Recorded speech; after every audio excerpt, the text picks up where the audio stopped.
Hello বন্ধুরা, তো আজ আমি পাস্তা রান্না করেছি আর সেই রান্নার রেসিপিটাই আমি তোমাদের সাথে শেয়ার করছি।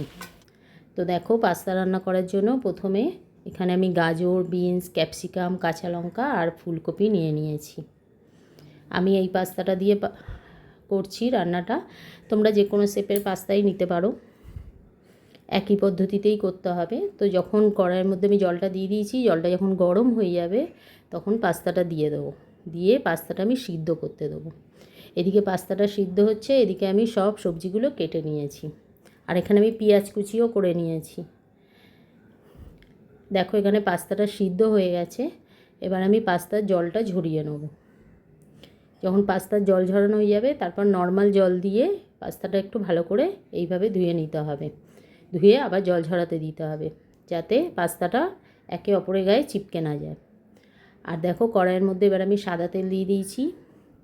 দিয়ে আমি এবার সব সবজিগুলো দিয়ে দিলাম। আর এটা খেয়াল রাখবে, পাস্তা কিন্তু সাদা তেলেই রান্না হয়। আর দেখো, এখানে আমি চিকেনের পিসগুলোকে টুকরো টুকরো করে কেটে নিয়েছি। এবার এই সবজির সাথে চিকেনের পিসগুলোও দিয়ে দিলাম। সব একসাথেই হালকা ভাজা ভাজা করতে হবে।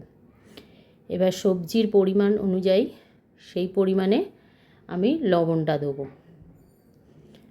দিয়ে একটু ভাজা ভাজা হয়ে যাবে যখন, তখন এর মধ্যে আমি রেড চিলি সস দেবো। যেহেতু আমরা একটু ঝাল খেতে পছন্দ করি, সেই জন্য একটু রেড চিলি সস দিয়েছি। নাহলে এমনি টমেটো সস দিয়েও করা যায়, সেই ক্ষেত্রে একটু মিষ্টি মিষ্টি হয়ে যাবে খেতে। এবার এর মধ্যে আমি মেয়োনিজ দেবো। তো 1 চামচ আমি মেয়োনিজও দিয়ে দিলাম।